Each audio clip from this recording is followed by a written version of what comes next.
우리 두 분 이상의 성도님들 눈을 보면서 이렇게 고백하겠습니다. 가을이 아름다운 건 성도님 덕분입니다 라고 해. 시작. 가을이 아름다운 것은 성도님 덕분입니다. 또요, 가을이 아름다운 것은 성도님 덕분입니다. 한 분밖에 안 하신 것 같아요. 다시 한번 다른 분 모시면서 시작. 가을이 아름다운 건 성도님 덕분입니다. 생후 19개월 만에 심한 병으로 시력과 청력을 잃어버린 헬렌 켈러. 내가 사흘 동안 볼 수 있다면 이라는 글에서 그녀는 이렇게 고백했습니다. 첫째 날에는 나는 친절한 겸손과 우정으로 내 삶을 가치 있게 해준 설리번 선생님을 찾아가 이제껏 손끝으로만 만져서만 알던 그녀의 얼굴을 몇 시간이고 물끄러미 바라보면서 그 모습을 내 마음속에 깊이 간직해 두겠다. 그리고 밖으로 나가 바람에 나풀거린 아름다운 나뭇잎과 들꽃들, 그리고 석양에 빛나는 노을을 보고 싶다. 이러한 가정을 하나 한번 해보십시오. 만일 어떤 악한 자가 멀쩡한 자의 눈을 가려서 보지 못하게 만든다면 여러분 어떠한 심경일까요? 그 어두운 손 때문에 밝은 태양을 보지 못하고 또 아름다운 가을 하늘과 이 꽃들을 보지 못한다면 여러분 어떻게 하시겠습니까? 또한 그 보지 못하는 자가 아예 단념을 해버려서 원래 자신의 인생은 이렇게 영원한 어두움이겠거니 라고 단정하며 살다면 여러분 만약 그것을 지켜보는 심정은 어떠하실까요? 이 극단적인 가정은 저 멀리서 일어난 일이 결코 아닙니다. 오늘도 우리 사랑하는 가족 또 우리 이웃들에게서 보여지는 불행이죠. 3절과 4절을 오늘 보시면요, 만약 우리의 복음이 가리었으면 망하는 자들에게 가리어진 것이라 그 중에 이 세상의 신이 믿지 아니하는 자들의 마음을 혼미하게 했다라고 말합니다. 원문에 보게 되면 장님으로 만들어버렸다, 눈이 보지 못하게 만들었다라고 말합니다. 복음이 가리어서 믿지 않는 자들의 마음을, 눈을 어둡게 만들어서 결국 그리스도의 영광의 복음의 광채를 비치지 못하게 만들었습니다. 여러분 여기서 이 세상의 신, 이 세상의 신은 바로 사탄을 말하죠. 이 사탄이라는 그 뜻 자체는 그 대적자라는 뜻입니다. 대적자.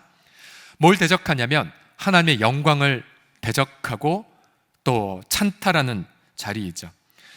이 사탄은 다른 말로 마귀라고 합니다. 마귀. 이 마귀란 뜻은 참소자, 이간질하는 자, 즉 하나님과 우리 사이를 이간질하거나 또 부부관계를 이간질하거나 부모 자녀 사이를 또 공동체를 갈라놓는 역할을 감당하죠. 이 사탄은 믿지 않는 분들의 눈을 어둡게 만들었습니다. 그래서 사탄은 아무리 이 땅에 예수 그리스도의 십자가의 사랑의 빛이 강렬해도 그 사랑의 십자가를 바라보지 못하게 만듭니다. 또 나의 죄를 위해 죽으신 예수 그리스도의 은혜를 깨닫지 못하게 만들죠. 자신의 독자도 아끼지 않으신 하나님 아버지의 사랑을 불신하게 만들어 버립니다. 예수님의 십자가를 통해 하나님이 얼마나 우리를 이렇게 사랑하시는지, 또 자기의 독자라도 죄를 짊어진 자를 그렇게 벌하셨는지 하나님의 공의를 깨닫지 못하게 만들죠. 예를 하나 들면요, 이슬람의 경전인 코란을 보십시오. 여러분 혹시 이슬람 코란에는 알라나 성경이나 하나님이나 뭐 같은 거 아니냐라고 혹시 오해한 분이 있습니다. 그러나 실제로 코란을 보게 되면 코란에서 말하는 알라는 결코 성경에서 말하는 하나님이 아닙니다. 아니에요. 예를 들어서 코란의 알-니사 158절을 보게 되면 실로 그들은 예수를 죽이거나 십자가에 못 박지 못하였다라는 구절이 있습니다. 코란은 예수님이 우리 죄를 위해 죽으셨다는 사실을 부정해버립니다. 부정해버려요. 그 당시에 사우디아라비아에서 횡행했던 이른바 영지주의라는 이단, 그들은 예수님이 죽지 않았고 잠깐 기절했고 그리고 기절했기 때문에 그냥 의식을 회복한 이후에 다른 동네로 갔다 등의 어떤 이단적 사설들이 그렇게 돌아다녔는데 이제 그것이 그대로 이 코란에 나타나 있는 걸 볼 수 있습니다. 중요한 건 이거죠.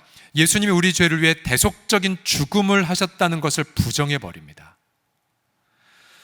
또한 알마이다 74절을 보게 되면 이렇게 이야기를 해요. 성삼위일체에 대해서 물론 잘못된 말도 썼지만 하나님은 셋 중에 세 번째 분이십니다. 이 말도 말도 안 되는 말이지만 어쨌든 삼위일체를 이렇게 이야기해요. 실로 그들은 믿지 아니하는 자들이다. 하나님은 알라는 오직 실로 한 분이시라. 만약 그들이 삼위일체의 교리를 취소하지 않는다면 알라의 하나됨을 믿지 않은 그들에게 실로 처참한 징벌이 내릴 것이라고 이렇게 기록되어 있어요. 그러니까 성경이 말하는 성삼위일체를 부정해 버립니다. 여러분, 하나의 제가 예를 들어드렸지만 이 땅에 무수하게 많은 분들이 결국은 악한 영의 영향으로 인하여 어떤 하나님의 아름다운 사랑을 제대로 보지 못하고 있습니다. 근데 우리도 한때 예수님의 그 아름다운 사랑의 빛을 부정했을 때가 있었죠. 어떤 물질에 매여서 혹은 쾌락에 매여서. 그래서 우리는 이 세상의 신이 보여주는 것을 전부라 여기면서 그렇게 헛된 야망에 붙들려 살 때가 있었습니다. 그러나 6절 말씀을 보시게 되면 그렇게 죄와 사망의 어두움에 있었음에도 불구하고 어떠한 선물이 주어졌습니까? 6절을 다 같이 읽어보겠습니다. 시작. 어두운 데에 빛이 빛이라 말씀하셨던 그 하나님께서 예수 그리스도의 얼굴에 있는 하나님의 영광을 아는 빛을 우리 마음에 비추셨느니라. 아멘, 아멘. 결국 어두운 데에 빛이 있으라. 창세기 1장을 인용한 것이죠. 흑암이 있었고 혼돈이 있었고 텅 비어 있음이 있었던 그때에 하나님 말씀하셨죠. 빛이 있으라. 그러자 빛이 지어졌고 하나님 보시기에 좋았습니다. 마찬가지로 저와 여러분도 어두움 속에 살았고 혼돈 속에 무질서 속에 살았지만 그러나 예수 그리스도로 말미암아 하나님이 우리에게 하나님을 알아가는 그 빛을 우리 가운데 선물로 주셨음을 찬양합니다. 우리는 그 빛으로 인하여서 누가 우리를 위하여 생명 바쳐 사랑하셨는지, 누가 진정한 우리의 피난처가 되시는지 우리는 그러한 은혜를 깨닫게 되었지요. 그렇다면 우리가 어떻게 믿지 않는 분들의 마음이 활짝 열려져서 하나님의 사랑을 또 복음의 영광의 광채를 보게 만들 수가 있을까요? 어떻게 하면 믿지 않는 분들의 그 마음의 눈이 열려져서 우리가 경험한 이 감격의 하나님을 보게 할 수 있을까요? 믿게 할 수 있을까요? 오늘의 저의 질문은 이것입니다. 어떻게 믿지 않는 분들의 마음이 열릴까요? 오늘 성경을 보면 두 가지로 우리에게 해답을 주고 있습니다. 첫 번째 함께 따라 하시겠습니다. 양심의 삶. 시작. 2절을 보시게 되면 이에 숨은 부끄러움의 일을 버리고 속임으로 행하지 아니하며 하나님의 말씀을 혼잡하게 하지 아니하고 오직 진리를 나타내므로 하나님 앞에서 각 사람의 양심에 대하여 스스로 추천하노라고 말하고 있습니다. 우리가 오후 예배 때에 좀 더 자세히 나누겠지만 4장 1절은 우리가 하나님의 긍휼하심을 좇아서 누군가를 살리는 성령의 직분을 받았다고 말합니다. 그래서 이러한 전도의 직분을 받았기에 우리가 숨은 부끄러움의 일, 속임, 또 말씀 혼잡하는 것을 버리고 오직 복음의 진리를 하나님 앞에서 그리고 각 사람의 양심 앞에 제출한다라고 말하고 있습니다. 여러분, 복음 전도의 정확한 목표, 즉 정확한 타겟은 각 사람의 양심에 있습니다. 양심은 무엇입니까? 양심은 선악을 구별하고 또한 죄와 죄책감을 절감하는 기관이죠. 이 땅의 모든 인류는 양심을 갖고 있습니다. 아무리 문명이 타락했어도 또 아무리 살인자라도 그 마음속에 깊은 죄악에 대한 뉘우침이 있지요. 어떤 면에서 혹자는 문명이란 죄책감과 그 죄책감을 달래는 것에 조화라고 한 통찰을 얘기한 학자도 있습니다. 로마서 1장 15절에 보면은 믿지 않는 이방인들도 그 양심이 증거가 되어 그 생각들이 서로 혹은 고발하거나 변명해서 그 마음에 새긴 하나님의 율법의 행위를 나타내고 있다라고 말하고 있습니다. 모든 이들이 다 양심을 갖고 있죠. 양심. 우리가 받은 이 복음은 양심을 목표로 합니다. 그래서 그 양심 속에 복음을 제출하여서 또한 그 양심 앞에 나의 양심의 삶을 제시하여서 그 양심이 죄를 깨닫고 심판을 두렵게 만듭니다. 그 양심으로 하여금 숨겨진 허물을 토설하게 만들고 또한 반드시 본인이 했어야 할 사명을 일깨워 주게 됐지요. 전도자 바울은 사도행전 24장 16절에 보게 되면 나도 하나님과 사람에 대하여 항상 양심에 거리낌이 없기를 힘썼다고 고백을 합니다. 고백을 해요. 그러니까 전도자가 가장 중요한 게 준비해야 될 것은 내가 안 믿는 분들의 양심 앞에서 과연 투명하게 살고 있는가를 준비하셔야 됩니다. 다시 4장 2절을 보시게 되면 세 가지를 사도 바울이 준비를 하고 있었지요. 하나는 숨겨진 부끄러움의 일을 벗어버렸다라고 말해요. 숨겨진 부끄러움의 일. 여러분, 전도를 앞두고 여러분 양심 가운데 숨겨진 부끄러움이 있다면 버리셔야 돼요. 그래야 전도할 수가 있습니다. 특별히 숨겨진 부끄러움의 일은 문맥상 돈에 대한 탐욕을 의미합니다. 돈에 대한 탐욕, 더 나아가 명예나 권력에 대한 비정상적 추구. 그러니까 크리스찬들이 안 믿는 분들처럼 똑같이 돈에 매이고 똑같이 어떤 불로소득에 혈안이 되어 있고 똑같이 헛된 야망에 매여 있으면 복음이 증거되지 않습니다. 또한 속임으로 행하지 말라고 바울이 말하죠. 속임이라는 것은 뭐냐면 사익을 위해 이웃을 이용해 버리는 것을 의미합니다. 마치 저 에덴 동산에서 뱀이 거짓말로 하와를 속여서 범죄하게 만들었던 것과 똑같은 것입니다. 또한 성도는 전도하기에 앞서 하나님 말씀을 혼잡하게, 즉 오염시키는 행동들을 벗어야 됩니다. 오히려 말씀을 깊이 묵상해서 그 말씀에 사로잡히는 경험을 날마다 하셔야 되지요. 우리가 이렇게 양심 앞에서 분명하게 깨끗한 삶을 살려 할 때에 우리의 그런 삶을 통하여서 복음의 영광의 빛이 믿지 않는 분들의 마음속을 뚫고 들어갑니다. 하나의 유명한 역사적 어떤 사례가 있지요. 전에 자주 말씀드렸던 구한말 전라도 광주에 있었던 최홍종의 헌신의 케이스가 바로 이것입니다. 일찍이 가정이 불우했고 또 나라 형편이 어려운 상황에서 그는 광주 시장에서 주먹을 휘두르며 시장 상인들에게 술값을 뜨며 살았던 자였습니다. 그러다가 유진벨 등의 선교사님들의 삶에 감화를 받고 이제 기독교에 귀의를 했죠. 1909년 목포에서 광주로 오는 포사이트 선교사를 마중하러 나가라고 요청을 받습니다. 그 당시 포사이트는 의료 선교사로서 존 오웬이라고 하는 위중한 선교사를 돕기 위해 광주로 오고 있었습니다. 그러다가 두 사람은 광주로 오다가 길가에 버려진 나 혼자 여인을 목도했죠. 피와 진물이 흘러내렸고 보기 흉측한 몰골을 가진 여인. 또 이 선교사는 저마다 위중한 과제가 있어서 지금 선교사 동료를 살리기 위해 달려가고 있는 차, 누구 하나 외면해도 타협할 수 있는 변명의 거리가 있었죠. 그러나 선교사는 주저없이 말에서 내려왔습니다. 그리고 그녀를 안아 자신의 말에 태웠고 그는 광주까지 마부인 것처럼 그녀 앞에서 걸어갔죠. 그 장면을 목도한 최홍종, 그는 훗날 한 글에서 이렇게 그때의 장면을 묘사합니다. 옛날 말투인데요. 한 나병 환자가 지팡이를 들고 걸어오다가 쓰러진 것을 보고 그는 거저 달라들어서 붙잡아 일으키는 것이었습니다. 바로 이때 그는 나를 향하여 환자의 지팡이를 집어주시오. 무엇인가 벼락이나 맞은 듯 정신을 못 차리고 머뭇거리고 있었습니다. 나병 환자는 가장 추하다, 중환자가 아닌가, 이러한 생각들이 필자를 고압으로 억누르는 것이었습니다. 그러나 성 포사잇의 사랑의 빛은 너무도 강렬했습니다. 예수님께서는 그를 통해서 나에게 움직일 수 있는 힘을 주었습니다. 나의 가슴은 더위 지고 손은 진땀에 젖었습니다. 나는 감격 그대로 지팡이를 집었습니다. 그리고 그에게 건네 주었습니다. 그때의 성 포사잇은 천사와 같이 빛났습니다. 어떠한 집회에서나 어떠한 장소에서도 볼 수 없는 거룩한 광경이었습니다. 자, 이 부분이 중요해요. 필자는 이때부터 부흥을 받아 일생을 결정짓도록 된 것입니다 라고요.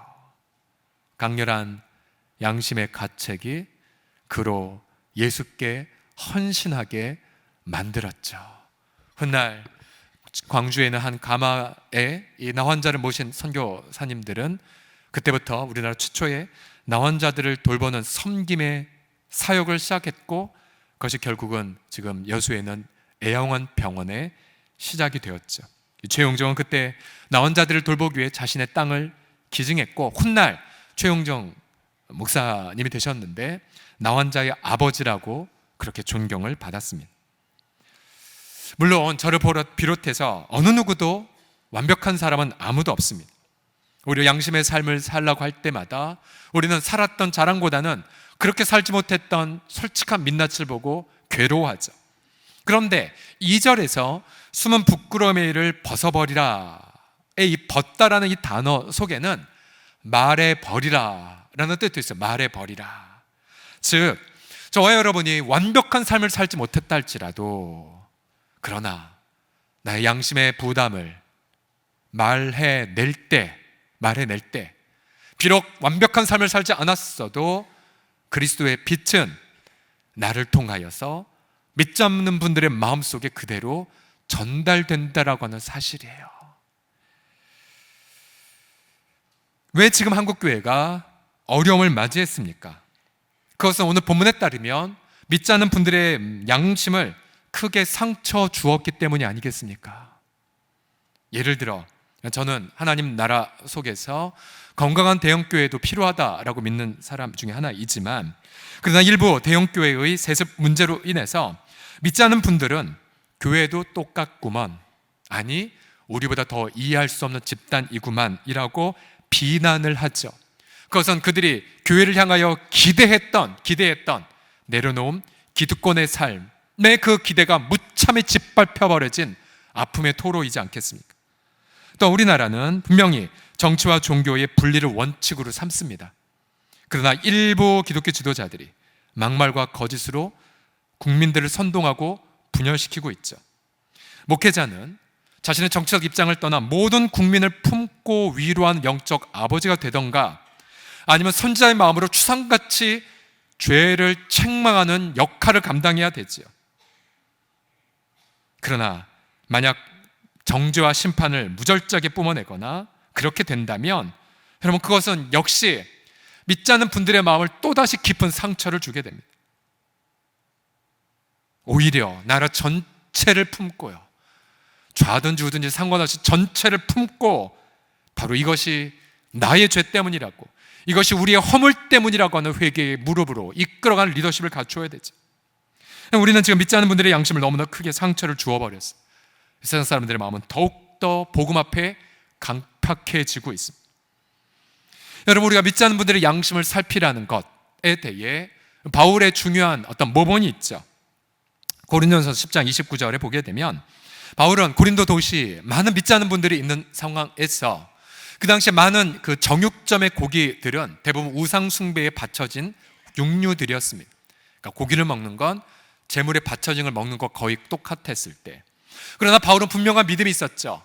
이 고기는 제물로 바쳐지기 전 하나님이 우리에게 먹으라고 주신 식량, 그래서 그는 기쁨으로 모든 걸 먹을 수 있는 자유가 있었으나, 그런 어떤 분들은 바울이 왜 우상이 바쳐진 제물을 먹지? 그럼 그도 우상 숭배에 참여한 거야 라는 생각을 가진 분들 앞에서는 바울은 철저하게 먹지 않았습니다.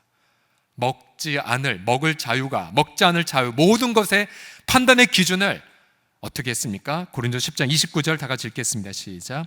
내가 말한 양심은 너희의 것이 아니요 남의 것이니 어찌하여 내 자유가 남의 양심으로 말미암아 판단을 받으리요. 우리에게는 자유가 있어요. 그러나 그 자유는 믿지 않는 분들의 양심을 위한 자유가 되셔야 돼요. 만약 그들의 기준에 어떤 뭔가 상처를 입혔다면 우리는 자발적 불편을 선택해야 되고요, 또 우리의 자유를 이웃의 양심을 위하여 스스로 제한해야 됩니다. 제한해야 돼요. 여러분, 지난 한 주간에도 여러분의 삶을 살펴보십시오. 믿지 않는 분들의 마음, 일터에서 혹시 누군가의 깊은 상처를 안겨다 주진 않으셨습니까? 여러분, 그분의 양심에 이미 상처를 주셨다면 여러분 가셔서 용서를 구하셔야 돼요. 그리고 내가 그분의 양심을 위해 내가 무언가 결정해야 될 일이 있다면 주님 앞에서 중요한 결단을 내리십시오. 우리가 이번 주간에 바자회를 하지만 바자회하기 전에 늘 먼저 체크하는 게 중에 하나가 있어요. 그것이 뭐냐면 우리가 워낙 오랫동안 40년 가까이 바자회를 해왔기 때문에 의뢰의 포항트 시장의 상인들은 하나보다 라고 그렇게 합니다. 그러면서 저희는 이제 면밀하게 봤죠. 시장이 격주마다 한 번씩 토요일날 잔치를 하시더라고요. 그래서 이번에도 시작 전에 우리 사회위원회 담당자가 시장 상호회 회장님을 만났어요. 그리고는 우리가 이 날짜에 당신네들 토요일날 축제 시간 빗긴 2주간에 하려고 하는데 괜찮겠습니까? 예, 괜찮아요. 또 작년에 우리가 바자회 수익금의 일부를 포항트 시장에서만 쓸 수 있는 상품권으로 바꾸어서 사서 우리가 동사무소를 통하여서 이웃에게 전달했거든요. 그것의 어떤 효과가 무엇입니까? 라고 물어봤을 때 굉장히 긍정적인 감사를 저희가 분명히 피드백을 받았어요. 그래서 올해도 기쁨으로 또한 섬기며 나아가게 됩니다. 나아가게 돼요. 우리의 모든 행동들이 믿지 않는 분들과의 대화를 통해 그분들의 양심의 기준에 맞는 삶을 살게 된다면 여러분 놀라운 것 무엇이냐면 우리가 뭘 하기 이전에 안 믿는 분들이 우리를 통해 보게 돼요. 다 알아요. 다 알아요. 예수님 말씀하시듯 이같이 너희들의 빛을, 너희들의 착한 행실을 이방인 가운데 비추어서 아버지의 그 빛을, 아버지의 영광을 이방인들에게 비추게 하라고요. 여러분 양심의 삶, 이것은 어떤 전도의 전력과 방법보다 우선순위에 있습니다. 저와 여러분이 이 한 주간에도 일터에서나 가정 안에서 이러한 양심의 삶을 회복하심을 통하여서 여러분들을 통하여 바로 어둠의 빛을 몰아내는, 어둠을 몰아내는 복음의 통로가 다 되시기를 예수 그리스도의 이름으로 간절히 축복합니다. 자, 옆 사람 보면서 이렇게 연습해 보겠습니다. 제가 양심적으로 살지 않아서 죄송합니다 라고 시작. 제가 양심적으로 살지 않아서 죄송합니다. 예. 두 번째로, 그리고 마지막으로 어떻게 믿지 않는 분들의 마음이 열리냐면 섬김의 삶을 통하여 마음이 열립니다. 따라하시겠습니다. 섬김의 삶. 시작. 바울은 이미 4절에서 악한 사탄이, 마귀가 믿지 않는 분들의 눈을 멀게 했다고 진단했죠. 그러나 복음을 증거하는 노력은 포기하지 않았습니다. 5절을 보시면요, 바울은 이곳에서 이 어두운 세상 속에서 두 가지를 본인은 전도한다고 말합니다. 두 가지. 바울이 전한 전도의 내용, 첫 번째가 뭐냐면 우리는 우리를 전파하는 것이 아니라 오직 그리스도 예수의 주 되신 것을 전파했습니다. 그리스도 예수의 주 되신 것, 즉 십자가에 못 박힌 그리스도가 우리의 유일한 주님이라는 걸 전파했어요. 다시 여러분 이미 했나요? BTS가 사우디아라비아에서 공헌을 했다고 하는데 만약 그곳에 가서 여러분들이 십자가에 처절하게 못 박혀 죽고 장사된 예수님이 우리의 하나님이라고 말하면 그분들은 신성 모독했다고 돌을 던질 겁니다. 체포할 겁니다, 여러분들을. 그런데 우리는 우리의 눈이 열려져서 그렇게 추악한 몰골로 죽으신 그리스도가, 예수님이 바로 나의 죄를 위한 속죄의 제물이 우리는 깨달았어요. 어떻게 그걸 아셨어요? 하나님의 빛이 우리에게 임했기 때문이지요. 유대인들에게는 거리끼는 것이고 히라빈들에게는 미련한 것처럼 보였지만 바로 그리스도의 십자가는 구원 얻는 자들에게 하나님의 능력이 되고 하나님의 지혜가 됨을 믿습니다. 이 믿음, 바로 하나님의 빛을 우리가 받았기 때문이지요. 그런데 바울은 이것만 전한 것이 아니었습니다. 5절 하반절을 다 같이 읽어보죠. 또 시작. 또 예수를 위하여 우리가 너희의 종된 것을 전파함이라. 전파하는 거의 목적절이 두 가지가 있어요. 그리스도의 주되심, 그리고 똑같은 수준으로 예수를 위하여, 예수님 때문에 우리가 너희의 종된 것도 전했습니다. 저와 여러분이 십자가에 못 박힌 그리스도가 주님을 믿는다면 여러분 그 믿음은 종의 섬김으로 나타나게 돼요. 만일 우리가 누군가의 섬기는 종이 되지 않는다면 예수님의 주 되심은 전파되지 못합니다. 우리가 믿지 않는 분들을 섬길수록 예수님의 주 되심은 더 강렬하게 드러나게 돼요. 왜 복음 전파에서 이처럼 섬김의 삶이 절대적이겠습니까? 그것은 예수님이 자신이 주로 그렇게 높임받기 전 그는 종됨의 삶을 결정하셨기 때문이에요. 마태복음 20장 28절 같이 읽겠습니다. 시작. 인자가 온 것은 섬김을 받으려 함이 아니라 도리어 섬기려 하고 자기 몫을 많은 사람의 대속물로 주려 함이니라. 자신의 모든 기득권을 내려놓으시고 종이 되셨고 죽음까지 복종하신 예수 그리스도. 그래서 우리가 그 예수님을 전하려면 똑같이 우리도 자발적 불편을, 또 우리가 가지고 있는 기득권을 내려놓고 종이 되셔야 예수님의 주 되심이 전파됩니다. 다 같이 압축해서 이렇게 한번 따라해 보실까요? 종이 되어야 주님이 전파됩니다. 시작. 종이 되어야 주님이 전파됩니다. 이거예요. 바울이 이 강팍한 세대 속에서 선택했던 그의 전도 전략이라고 한다는 것이 종됨을 통한 주님을 증거하는 것. 전도의 열매를 맺기 전 한번 여러분 자신들 한번 보십시오. 여러분 어떻게 해서 그리스도를 믿게 되셨습니까? 그것은 여러분들이 회심하기 전 어느 누군가 끊임없이 기도를 쌓아오셨기 때문이죠. 눈물로 여러분을 위해 기도했고, 여러분을 섬기셨고, 여러분이 무시했어도 끝없이 하나님 앞에 양심의 삶을 살도록 인내했던 누군가가 있었어. 결국 우리가 그리스도를 본 것 아니겠습니까? 그리고 오늘 오후 예배 때 다시 나누겠지만 한국교회가 이렇게 온 것도 이 땅에 왔던 수많은 선교사님들, 한 통계에 따르면 약 1,400명의 선교사님들이 구한말 일제시대에 오셨다고 하는데 그분들의 섬김의 삶의 결과입니다.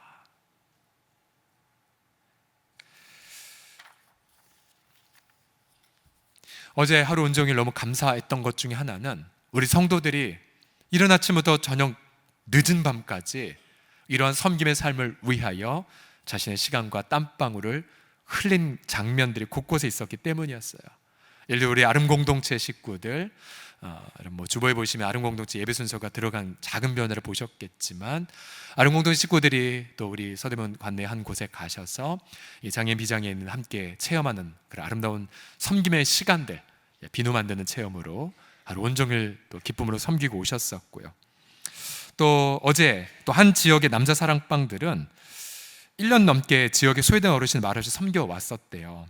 예를 들어 폐지 줍는 노인들을 섬기는 거라든지, 그분들 만나 음식 대접하고 선물을 전달하는 와중에 이제 더 나아가 우리 관내의 한 지역에, 소외된 지역에 이제 연탄이 필요하다는 사실을 알고는, 지금이 딱 사각지대래요. NGO 단체에서 오는 기간은 이제 겨울이지만 지금 막 추울 때가 필요한데 아무도 돕지 않는 것을 깨닫고는 십슬반 마음을 모아 1,400장의 연탄을 준비해서 어제 청년들과 함께 연탄을 다 돌리고 왔어요. 또한 우리 식당에서 또 우리 이 별관에서 우리 반찬 열심히 많이 준비를 하셨고요. 여러분 아시죠? 저희 해외 선교위원회 안에 선교 지원팀이 있어서 이분들 뭘 하시냐면 자신들의 어떤 재능을 가지고 장을 담그고 또 반찬을 만들어서 자기들의 사익을 위해 쓰는 것이 아니라 오로지 선교를 위해서 해마다 엄청나게 많은 금액을 정말로 소중한 곳에 그렇게 사용하고 있는 아주 귀한 사역을 감당하고 계시죠. 어제도 바제를 준비하면서 굉장히 많은 반찬들에게 준비하시고, 참 그런 섬김의 삶 때문에 어쩌면 저희 설홍성의 교회 공동체에 감사한 것 중에 하나, 가봐 그런 거죠. 섬김의 삶을 사는 분들이 굉장히 많으세요. 무명의 분들이 많으세요. 아마 금요일과 토요일 날 오게 될 35번째 사랑의 바자회는 그 섬김의 삶의 결정판이지 않나 싶습니다. 우리 여전도 여종들이 오랫동안 기도했고요, 또 사랑을 준비했고, 그러면서 어제 얘기 들어보니까 또 기증품들이 어느 회사에서 아동복도 기증하고 이런 어떤 은혜들도 있었다고 합니다. 여러분, 사랑의 바자회는 수익을 창출하기 위한 시간이 절대 아니에요. 우리 준비하는 분들이 종종 보면 이 수익이 안 오면 어떡하죠? 괜찮아요. 마이너스에도 괜찮아요. 왜요? 그 고백 때문이죠. 예수님의 주되심을 증거하기 위해 우리가 지역의 종이 된 것을 고백한 1박 2일의 시간.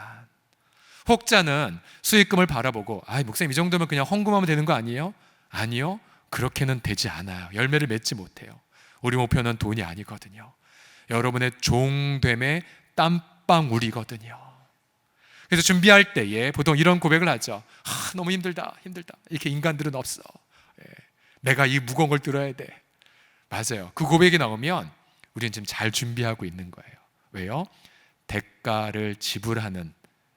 지불함 없이는 섬김이 완성될 수 없거든요. 아무리 우리가 섬긴다 하더라도 우리가 어찌 예수님처럼 피를 흘리겠습니까? 어찌 우리가 예수님처럼 십자가의 죽음을 체험하겠습니까? 그래서 우리는 이런 고백을 합니다. 서울홍성교회가 왜 이 지역에 존재하는가?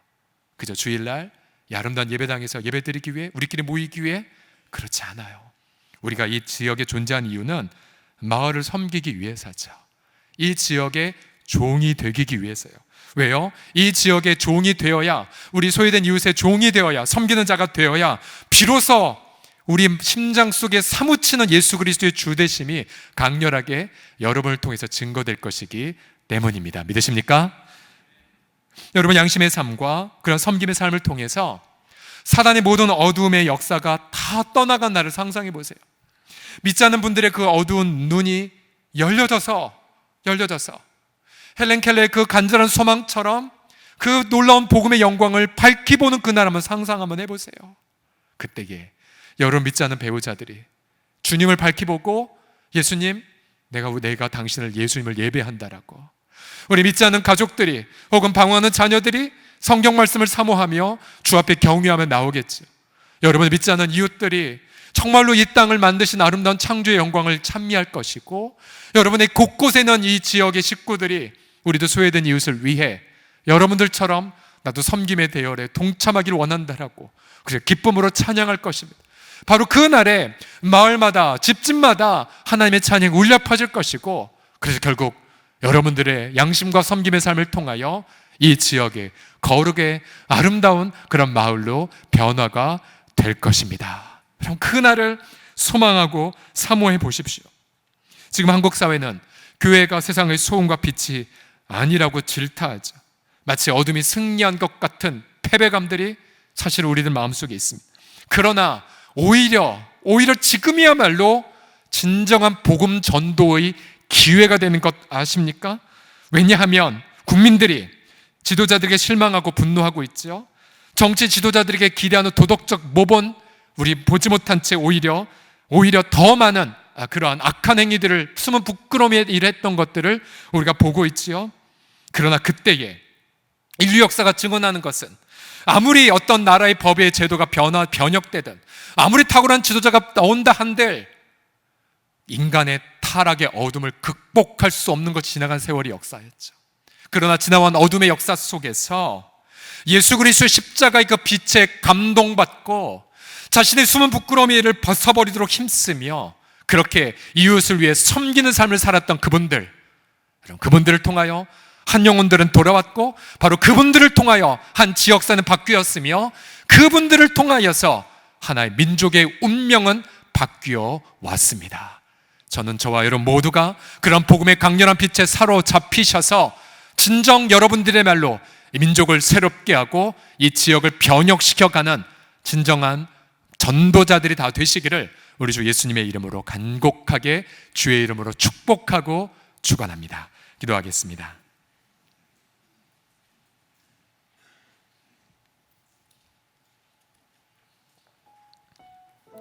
우리 주 예수 그리스도, 하나님의 아들이시여 죄인의 친구로 오신 그리스도여, 우리의 눈을 열어주셔서 하나님의 사랑을 깨닫게 하심을 영원히 송축하나이다.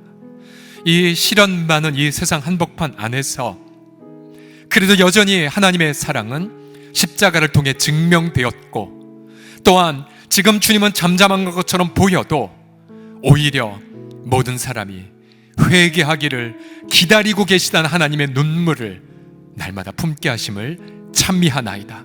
주님, 우리는 우리 한편으로 눈물을 흘리고 낙담하지만 그러나 또 다르게 성령을 통하여 우리 날마다 새로운 희망과 그리고 힘을 받나이다. 주여, 우리를 사용하여 주셔서 종됨의 삶을 통해 또 양심의 회복의 삶을 통하여 주여 믿지 않는 분들의 마음에 그 어두움을 떠나보내게 하여 주시고, 그래서 우리 모두가 함께 우리 구주 예수 그리스도를 높이는 그날 속히 오도록 우리를 사용하여 주시옵소서. 예수님의 이름으로 기도드립니다.